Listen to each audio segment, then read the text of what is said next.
Well, it is 7:40 right now. We were all up around 6:45, 7 o'clock this morning to get going. Ollie has a baseball game. Oddly enough, I had a little bit of a bounce in my step today. It was a big day yesterday for the entirety of the burn. The only horse that tipped over or made a mistake at all was Spitfire Overseas, and I blame Justin for that.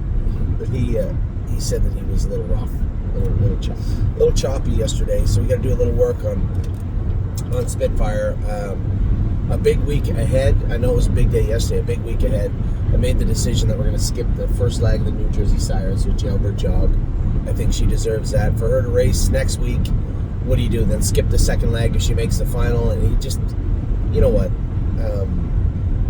I guess you could file it a little bit under tempting fate, but at the same time, she only has so many starts this year, and she deserves a week of rest the way she raced yesterday and the way she's been racing. I know Eric was asking me yesterday what her schedule looks like, because even as I told everybody, 48 hours ago, her schedule had 3 very different paths, and she was going to be the one to start down the one she's on now, which is likely to be second leg New Jersey Sires, final New Jersey Sires, and then there's another race before what literally could be the Hambo Oaks for this filly.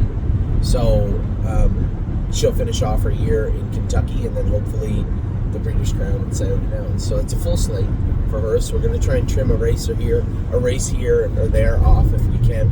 And the first leg of the New Jersey Sires makes all the sense in the world. So next week you won't be going to New Jersey. Well, you will later in the week, maybe next Sunday or Monday or something. But you won't be going tomorrow. I know I could tell you were a little apprehensive. Well, because you worry so much. But you can't just be like, you need to leave tomorrow. No, you knew, but you're the type of person. I thought I was leaving like Wednesday. Well, so did I, and then Joey, who's going to ship the horses, said he was going to pick them up on Sunday, which I was a little surprised with, but didn't really care. That would have been rough on her too. Yeah. So you, I know you get awful worried about stuff. You're worried the kids are going to be, feral by the time you get back, and listen, life will go on. Everything will be fine. You worry way too much about the little things. Right out of here, we're going to have fun. Making me leave my horses. Well, I'm not. I'm sending Superway with you, and I'm sending, I know you wanted Cirrus and the filly to go, but I think they're going to go to Kentucky the first start. So it'd be kind of unfair to them to go all the way to New Jersey, come all the way back, and then go all the way to Kentucky for the most part, before they even start racing. So I got the check-in on Boitano and Deadline yesterday. They both acclimated very, very well. Now the question, we'll talk about that in a second. So when it comes to New Jersey, I was thoroughly pleased. I will say this. We could make a top 10 list or something. It doesn't matter. But what I am happy with is I believe that Superway crept ever so closely to maybe regaining his throne just the way he trained the other day, although Exkey was tremendously good. You went with Exkey? Oh, I've gone with Exkey, and I know how good she is. Superway was scary good the other day, just in that. Now, I went a mile in 2.8, so take it for what it is. But I was thoroughly pleased with what I saw from Superway. Not just in his mile, but we made those shoeing adjustments. I switched him around again, middle of the week last week, and then when I trained him, I felt the confidence in him. He wasn't striking that jack as hard. We got the way we have him set up. He's comfortable with it, which means I'm comfortable with it. Everybody sometimes loses sight in the pursuit of perfection in this game, and it just sometimes you just have to be happy with what you have, and it's hard. That's a line that's drawn where it's really hard. And you and I and James talk about it. We trained and qualified Jailbird Jog in Perfect Thought. I know that you and James were maybe a little concerned that I'd stretch them out a little bit. Remember that conversation we had? And that's not to say that I was right, because she won yesterday. She could have won the other way also. But when I look at the horses, I want to let them do what they want to do also. It's not that, when it comes to Superway, I can tell the difference between how he trained his last start. And I'll tell you this, if he is striking himself hard, he will go to pull up a little bit in the last turn, because he's not focused on his work, he's focused on interference. And yesterday, or the other day when I trained him, if you watch the video, I never so much as moved a muscle, a line, or chirped to him. And he came 29 seconds, a half, and 59, and he was a bulldog in the last turn. That's the first time I've ever seen that horse do that. By himself, where he was just focused on his work, not on the birds or the things in the infield. He was just focused on him, and it was impressive to sit behind him and do that. Now, so I believe he's going to start in New Jersey. He's going to be in New Jersey. I had a lot of people message me this week asking where the horses are going and why they're going and what they're doing. And one particular email says, Anthony, are you certain that Superway is going to go to New Jersey? Because I don't want to get licensed in New Jersey unless I have to. You don't have to anymore. Well, eventually, yes or no, there is stake races for Superway in Kentucky if you wanted to just stay in Kentucky. Right? Remember, Jailbird Jog didn't go to New Jersey last year at all. Not one time. Yeah. So, I had just assumed you were starting in kindergarten. no, I think I want to almost leave him there because, and again, I'm a little torn because if he was still striking at himself, and if he still gets to New Jersey, and he is, then taking him to Kentucky where the track's softer, we can take all the borium, all the cork off, and we can pull the shoes off if we want to.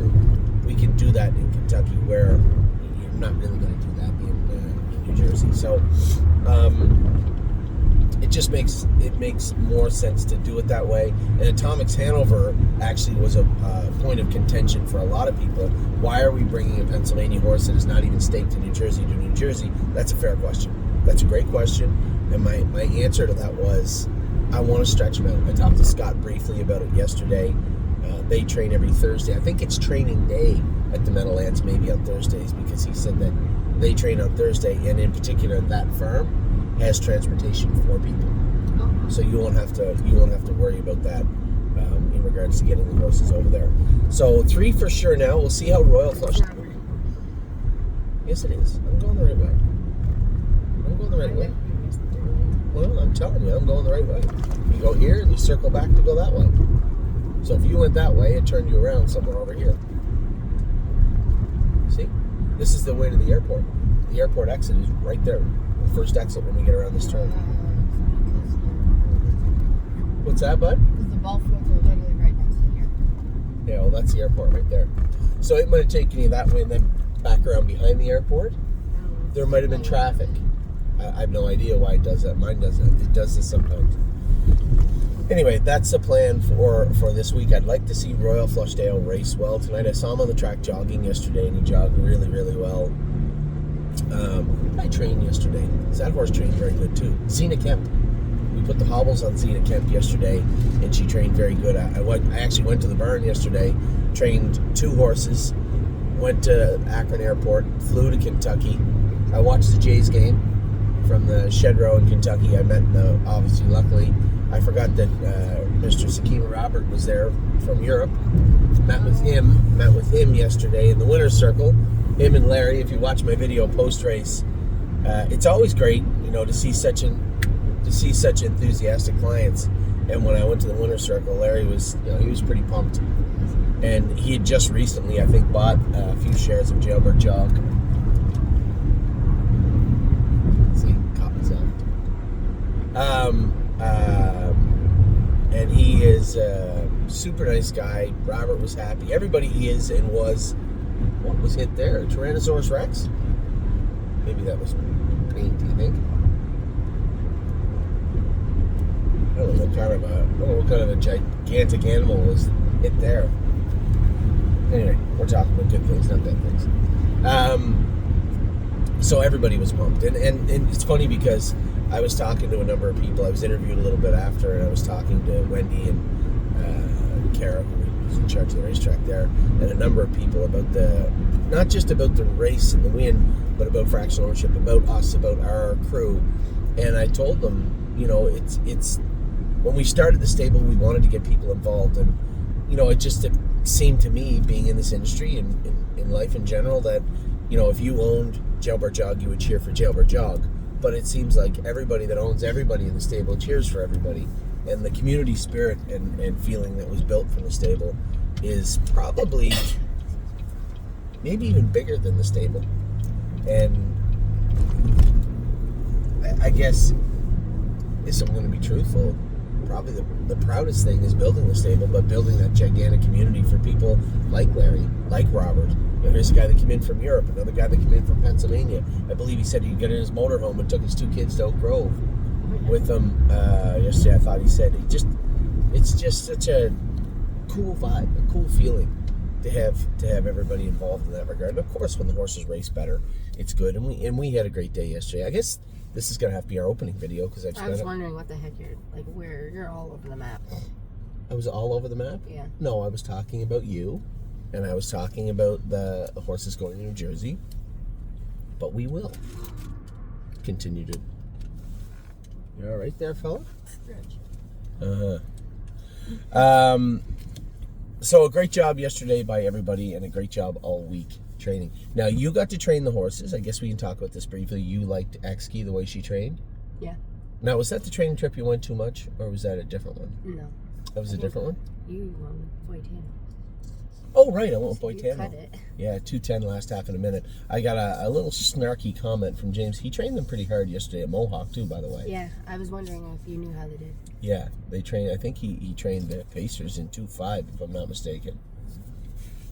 So we'll do a video about that. I want to just circle back with James and talk, just so I got it in my head clearly. He was, you know who he went on about yesterday? Frolic. Oh, How good she was. That was what I was going to say. He told me he trained her in 2:10. In the, I don't know if he was in the job. Well, did you watch the glasses video? I did. Where she run? Because Yeah. she's smoking the Hitting the crossbar. I told him that. thing, and then she come back and well, I know holding pattern struggles a little bit, but she came back down the lane. And The thing with holding pattern, and I told James this. I said, I know you're not sold quite yet on holding pattern, but once you get her confidence up a little bit, and she starts grabbing a hold of the bit, she's a different horse. She's just, these are all babies. They're in a new place. The surface is different. The size of the track is different. And she's learning to do things differently. And she's learning too with James. I'm not James, obviously. And the way that I train them is not the way that he trains them. He wants them quiet all the time. I want her on her toes and ready to rock.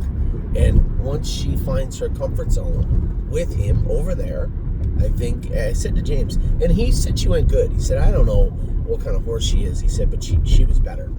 Which I was happy to hear, because she's one of those horses you just want to cheer for, right, all the time. I'll tell you who was yesterday. Boytano was just raring in his stall, just bouncing in his stall. When I got there, he was laying down all afternoon, and when I come back after the race, he was just wound for sound. I'll tell you that. But he was he the way he trained, because he seemed kind of dull, to be honest. But that's I'm glad to see a him. good thing that he's smart enough to lay down and the horses can rest, because you're in a new place or you're just in a barn. It's noisy. There's a lot of people around and not a lot of new voices you've never heard before. Some horses, they just don't rest. They don't relax. And to have a horse that can just time to go to bed and just lay down and sleep, especially in the middle of the afternoon when everything's going on, well, that's a pretty good attribute right there. So I was really, really, really pleased with what I saw from Boytano, and just in Deadline, the way they looked, head over the gate, playful looking, ready to go, especially after a good training mile. As I said to Eric, I said, I don't know what they go with in the fairs, I don't know what the tracks are like or anything. I said, but if we hooked Boytano right now, and I took him out on that track at Oak Grove, I guarantee you I could train a mile at 2.3, 2.2, no problem, and he couldn't blow a match out. But that's how quick they excel. When they get it, they get it. And Boytano struggled quite a bit in the winter to get it right. But here we are, in mid-May, almost June, and he's put it all together. And Deadline looked great too. I was thoroughly pleased with him. Somebody had said, Deadline's mile was incredible. It's really hard. Even a horse that I really, really like Atomic Hanover, it's just hard for me to glow about them because they have to go so fast. And I don't know what they're going to do. Do we turn in here? Yeah. They're not even collecting funds yet. They're too lazy to get out in the morning. The table's over there. Oh, to go where? The table, the kids sit down. Oh, where they go, yeah. Why don't we just Can you go up as close as you can so we can see the park? Yeah. I'll pull up right here between these two trucks. That'll give us the best vantage point we can possibly have. Is that fair? Is that good? Can you open the trunk? I need Are the you truck. going to the park right now? Are you going to play at the park right now? Do you want to? You want to take your white sweater off? Yeah. Yeah. Okay. Need some help there? So, just really, really pleased with the way how can't we be? I mean, it's, of course, Jailbird Jog won, and everybody's going to be pumped about that. But I'm going to get out of the sun here, too. Sit down for 1 second there, Turkey. You. It's a handicap spot. Oh, yeah, that's not. Yeah, good Is that call. going to make a difference? It can if I back it in. Where's the park at? Here. Oh, yeah, I it's don't see it. It's On right the other side of that. right on the other side of those two kids. What two kids? Da-na-na-na. What two kids? Don't you worry about it, Turkey. It feels like I've been here before. We have. We have. Ollie actually had a tryout here 2 years ago, I think. No, so Ryan Ramirez said, this is the tournament he played in last year, but he wore the wrong jersey. And I said, I was in Ontario for that. That was not my fault. So yeah, this tournament, Ollie showed up when he played for a different team. Okay, no stuffies on the playground. No. Go. You're not taking a teddy bear over the playground. Get. No! Scoot. She can take it. No, it's going to get all dirty and stinky and have musty bugs on it. Yeah, you're right, because it's white. Yeah, so get going. Go play. So Mommy and I can finish our video. I don't know where the playground is. It's right there, babe. Right over there behind the fence. Walk down that path and you'll see it. I can see I can see it from right here. That's why we're sitting here. So yeah, last year Ollie was playing with a different team, and they played here at this tournament. And of course, Dodo wore the wrong jersey to that game also. So yesterday, if you guys weren't following Amy on Instagram, you wouldn't know it. But with Amy, because Amy is very shy. So if there are 9 boys on the team and one of them has a red jersey on and the other 8 have blue, it's very frustrating for her, and frustrating for everybody. Because if I was coaching, he would have been running laps after the game for missing his jersey. Okay, back to the horses here. See who got off track now? You got me off track. So, the way things have been going lately, I've been very happy with. I'm supposed to be happy with. The horses appear to be training well. I do get emails from people saying, Anthony, I'm a little concerned because you don't seem to talk about my horse very much. Well, I'm going to talk every week. I talk about all the horses, and if they're excelling, obviously I'm going to talk about them a little more.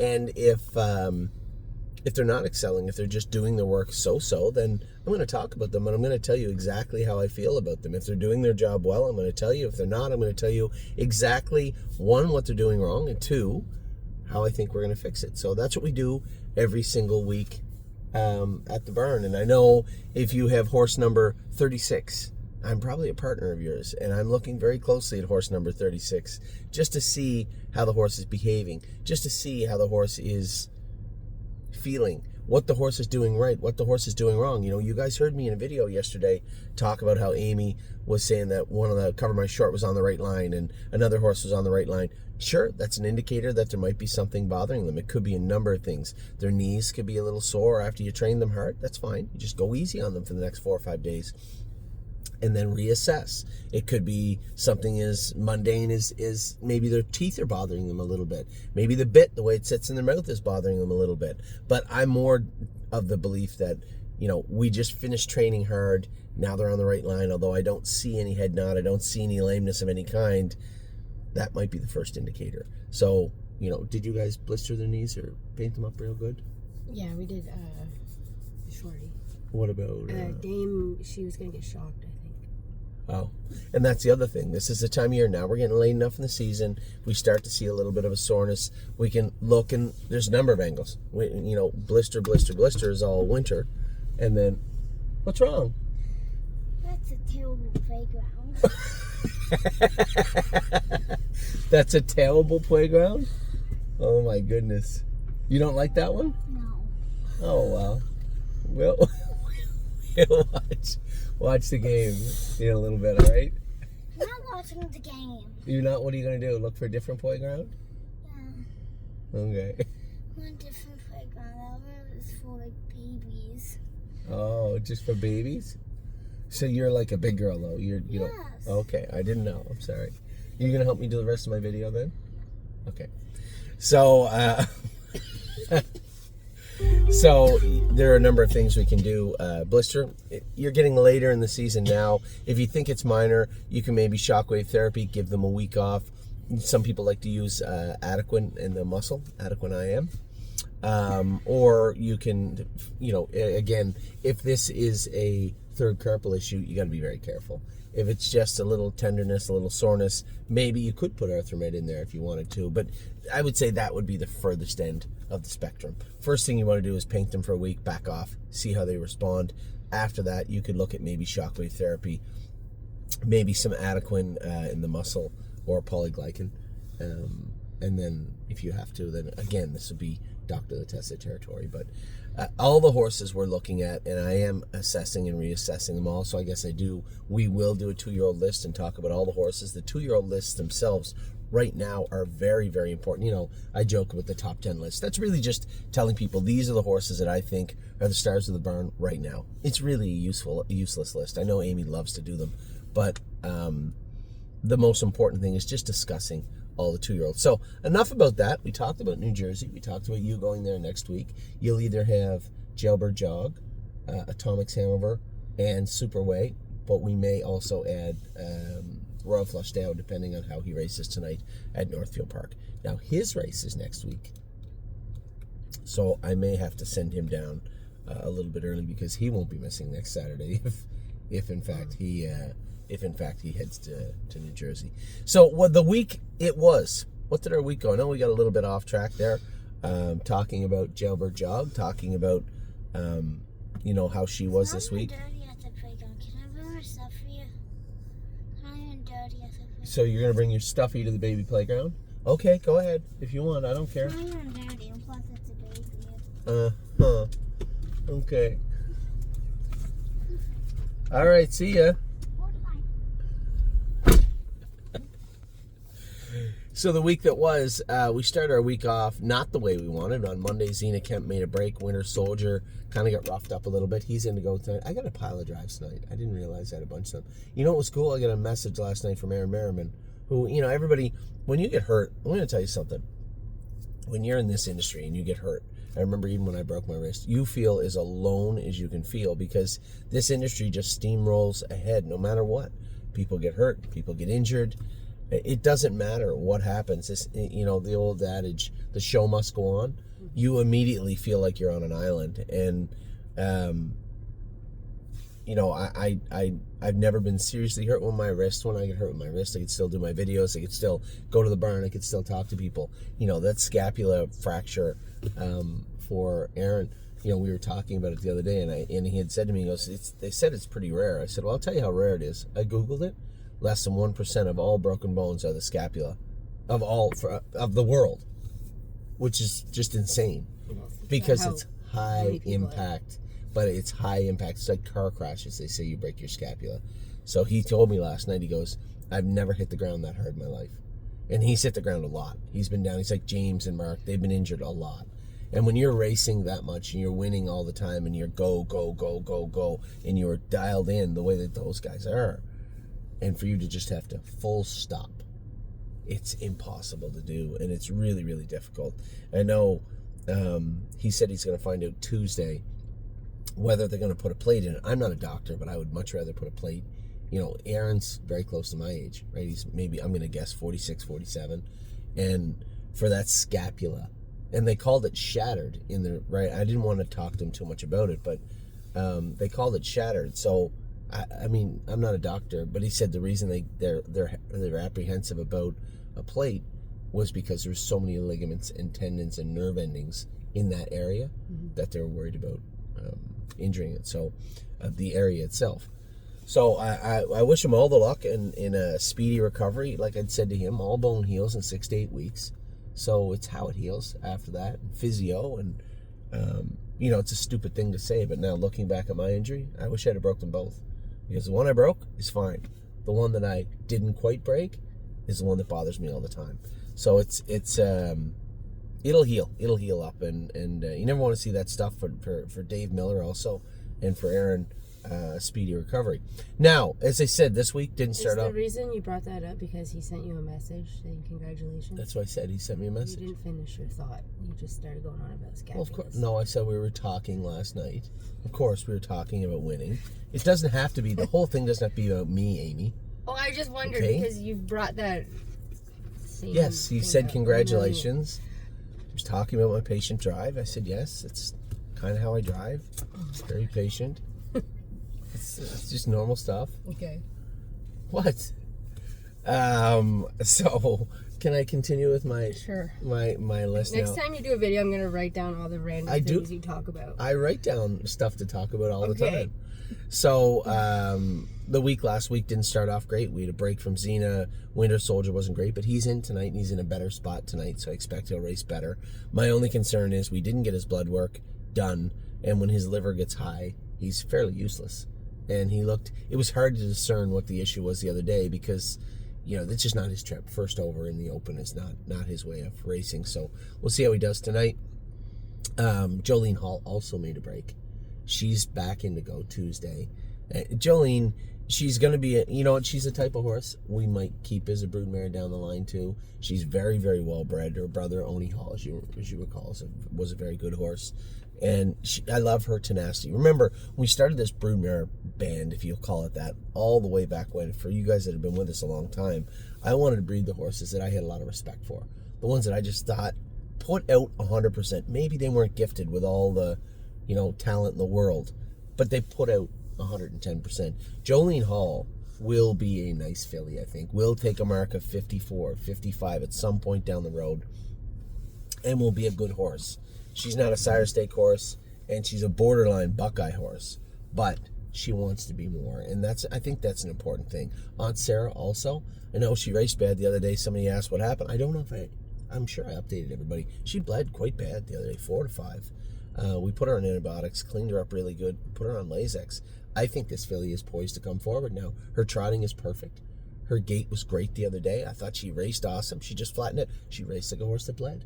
That's what she felt like the other day, and she did bleed. So she'll be much, much better in her next start. Blue Rare, I think she's a bit of a poser. She goes out and does her work.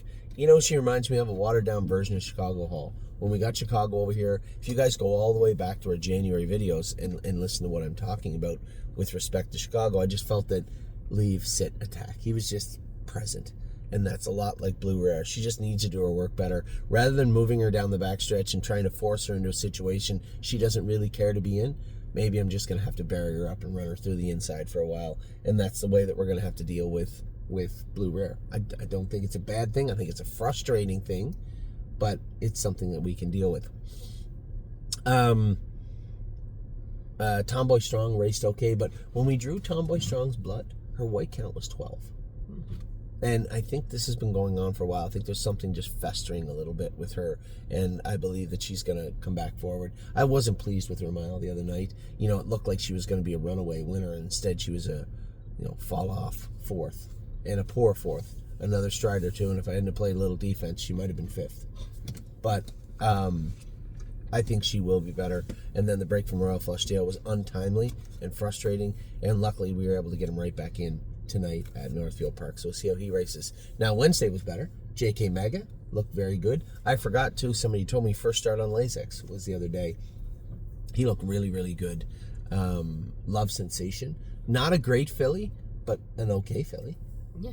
And she went out and did her work well. I'll tell you what, if you'd have seen her in the post parade, I did. I went to go out in the post parade, all she do is pace and canter. Well, pace remember when I was getting your gear ready? I was like, are you sure you don't want something up front? Yeah, she would not trot. She just, when we got her shod, she was very sensitive and tender in her feet. Took a lot of toe off her, and she was quite a bit footsore. And all we did, I post-paraded her and asked Jason, I'll tell you what, Jason Merriman, he must be quicker than he looks like he is. Because I said, you got to go back and get rings out of the weighted rings out of the burn real quick. I said, this filly will not trot like this. I jogged her around once on the pace and the canter, and then brought her back into the paddock, and Jason come running up the ramp and put the rings on the filly, and she went out, and it was just an immediate change. She went out, trotted 1, 2, 3, 4. And that's hard for some of our clients, and that was one thing that happened this week. I had a number of emails from people. Every so often I'll get these remedial questions that I just think people know. But that's not being intelligent to the situation. There are all sorts of people with all types of levels of understanding of horse racing, and sometimes that's lost on me. And I had a couple of emails from people asking about why we sold Millie Girl, why we sell this horse, why we sold that horse, what does Lasix change in a horse, why is there such a big difference sometimes, why the rings, why would the rings work? These are all things that I wanted to talk about, and it was one email that spurred all that. I just have to remind myself sometimes that people don't know, and part of the experience of being in the stable is learning. So all the time I'll get a message from people saying, Anthony, how could those little plastic rings that are couple ounces make a difference? They make a huge difference sometimes. I can tell you, if you watch Love Sensation post parade and you watched her in the race, that's the difference sometimes. So she raced great. Judy's Money did not. We got her blood work back. Her blood was not perfect. Her AST was a little high. She did tie up a little bit. Very agitated right now. Yeah, very, and that's a perfect way to put it, because that is, we talk about all the time. We're talking about the horses. We talked about Superway training and how confident he felt. Well, what Amy just said is the opposite, and very, very important. She is agitated right now, which means something is bothering her. Tied up a little bit. Maybe her I can't remember whether it was her GGT or something. It was a little high also. And she won't be racing tonight. Jason had asked me, what do you think? I said, well, tell me what we gained by racing her tonight, and we'll race her. I said, she's always going to fit this class. We put her in short notice because they really, the way it was framed to me was, we kind of need her entry to split the class. I needed the class to split because the other entry was Royal Flushdale. It's the same class. So they needed an entry to split the class, is how it was portrayed to me. So I said, well, we're getting the class split. If Judy races great tonight, she's probably going to come out and race great on Sunday. If she races terrible tonight, we'll just scratch her on Sunday. And unfortunately, we're going to go to the latter. We're going to scratch Judy's Money on Sunday evening, simply because she's not 100%. She's close, but as Amy said, put it perfectly, she's agitated. Now, Thursday, just about as bad as it gets. We were first and second favorite in the maiden at the Meadows, and they both run. Now the track, the rain was coming. It was supposed to come, and they had the track just as hard as they could have it. Hanger 1 couldn't function. He made it as far as he possibly could.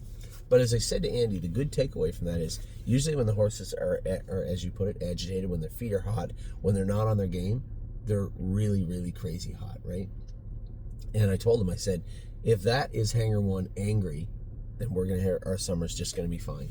Because he was manageable. I got away 7th or 8th. Somebody said, well, you missed the gate with him. Well, I had the 9 hole, and you have to understand, at the Meadows, they got that big gaping open gate. They close it, but it's still open right there where you come in off the track. Oh, yeah. It's really tough with the young horses from the 9 hole. I was actually kind of following the 8 out, and he kind of spied it and went to go out a little bit, but then he took off. But that little shutter step to the right was what cost him 3 or 4 lengths at the start. And I didn't really care. He was 2 seconds the best if he was good. And I said to Andy after, I said, well, maybe we'll take him down to Dr. Brown's, have Dr. Brown look at him because he's not far away from Andy, and then change his footwear up front, maybe put bars or pads on him, and I think he'll be a lot better. And I'd mentioned the rings to him too. He said, yeah, we actually got a couple pairs of those. I said, well, I would say in a perfect world, flip-flops, rings, get the vet work done on him, the horse will go out and look like $1 million. The kid's not 12. Some of these kids are a little older. I watched a couple older kids walk by. You think they were ringers? They were bringing in 15-year-olds?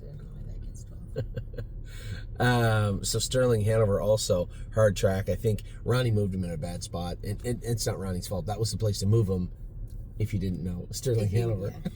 Yeah. Not there for Sterling Hanover. So he ended up making a break. It was a little frustrating, and then Allure was kind of flat also. Now, Brett Miller had alluded to the fact that the track was bad at Scioto, and I'd heard some people complaining. I had said virtually what you heard me say last week was just a regurgitation of what I'd heard in Scioto. People were complaining the track was deep, the horses weren't getting a hold of it. How we doing? You back? It's a girl. Dad's still talking on the same video. Shh, Hugh. And then they went out and set a world record. They scraped the track, and they went out. Somebody went in 47-3 at Scioto the other day and set a world record. I think it was the little Handers kid, Austin, if I'm not mistaken. I don't know what she said to me. I don't know what she said. I don't think it was, can I take candy from that guy in the van? So I think we're okay. What? You were acting like a kid. I'm talking to you. I was talking to her. Yeah, but I'm doing my video. I'm talking to you. She can wait. That's the way it goes. Mm-hmm. All right, hey. Yeah. So Allure was kind of flat the other day, and then the very next day they went out and set a world record at Scioto when they scraped the racetrack. So I hope the track didn't go from being a beach to a highway, but at the same time, I think they could have taken a little bit off, and they did, and I think it's a better surface for it. Now, on Friday, we raced Don't Ask Again, who I thought raced very, very well. The trot 55-2. We raced Rico Tubbs, who actually didn't race that well, to be honest. I'm wondering what's going on with him. So I said to our clients the other day, there's no point chasing, right?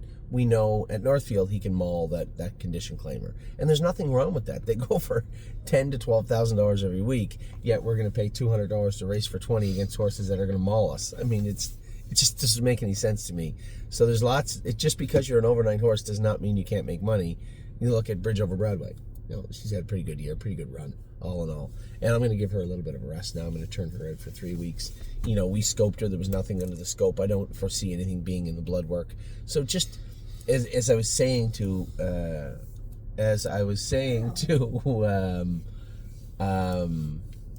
Scott the other day, when it comes to the horses, you know, when we can race Tally the Tab and Bridge Over Broadway in the condition claimers, we can race them down lower. Can I help you? The game started. No, the game's not starting That's for a bit, honey. online. Different game. Are you going to play in the park? Mommy can come with you in a minute. We're doing videos right now. We have stuff to do today. You're on the same video. Am I? How do you know? Because Mom told me. Are you getting in the car or are you going to play in the park? I'll go to tell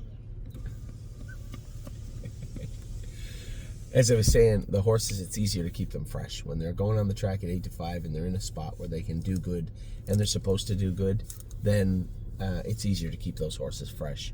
But the opposite of that is when you get Bridge Over Broadway at the end of her tether, so to speak, racing. My God, those kids got ugly jerseys. Yeah, that's... I'd show you, but it's not nice. They're like purple and orange. They're terrible colors. It's hard to keep them fresh, and it'll only take a couple of starts when they get stretched out by horses that are as good or better than them before you start to see that fatigue, boom, take over. And it can happen very, very quickly. And almost too quickly, you're like, wow, she just raced well 2 weeks ago.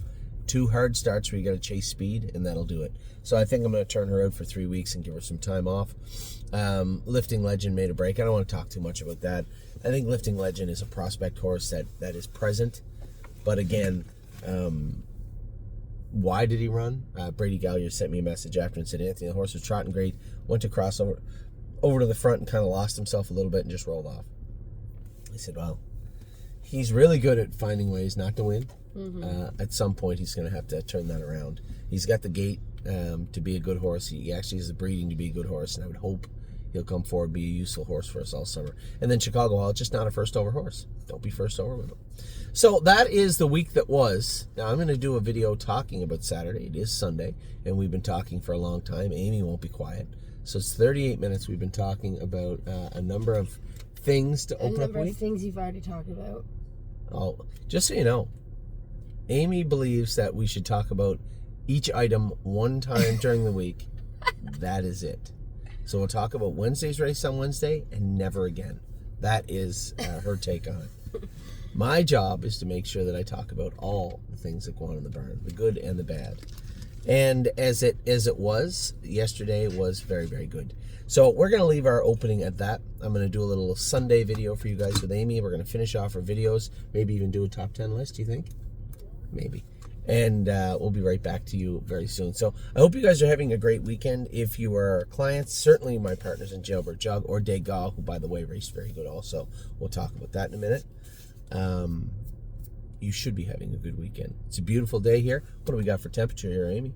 It is 68 degrees and sunny here, right beside the airport, Hopkins International Airport in Cleveland, Ohio. It's a beautiful day. It's going to be a scorcher. It's going to be a great night of racing. Should be a lot of fun. Ollie is about to play baseball here in about 30 minutes. That should be fun also. I hope he wins because I'd like to see them play again. How did Cohen do yesterday? They just lost. They lost, so they're done. So Cohen, our nephew, really good hockey player, really good kid. Man, I'll tell you what, it's a lot like baseball. I don't watch a lot of obviously youth hockey, but there was one kid from the Minnesota team down there, and he just skated circles around it. It's really hard to believe that one kid could be just that much better than everybody. If you watch the game on the ice at different times in the game, you're like, what? Who is that? And it was always the same kid. His last name was Stewart, and Matt follows all that. He still told me after, he said, that kid is the number one, well, I don't know what you call him, prospect or what. He's the number one player in North America right now. I said, well, and this is a high-end tournament, and this kid was clearly head and shoulders above everybody else. So they're prepping for the brick tournament. Yeah, the brick which tournament. Is in Edmonton. June. Yeah. And all these, I think, I don't know who told me this, but they said like 60% of the North American players in the NHL had played in this brick tournament. Oh yeah, like they are always circulating the NHL players. That, Yeah, and they did that at Cooperstown too. Yeah, they did. Yeah, and Cohen, our nephew, he's just a great kid, quiet, and a really good hockey player. And sad that they lost, but you know it happens. Ollie's team lost in a nail biter yesterday. The first game they got blown out a little bit, didn't they? I want to see them win this game, so I want to see them play again. It's just with the weather and everything, I don't think they've had enough time to practice and hone their skills a little bit, and it's frustrating. But at the same time, there's not much they can do. So hopefully they win here at 9 o'clock. I'd like to see another game this afternoon, selfishly. But who knows? Anyway, as I said, have a great day. What did I say, 68 and sunny here in Cleveland, Ohio. Yeah. I hope it's beautiful wherever you are. Have a wonderful rest of your weekend.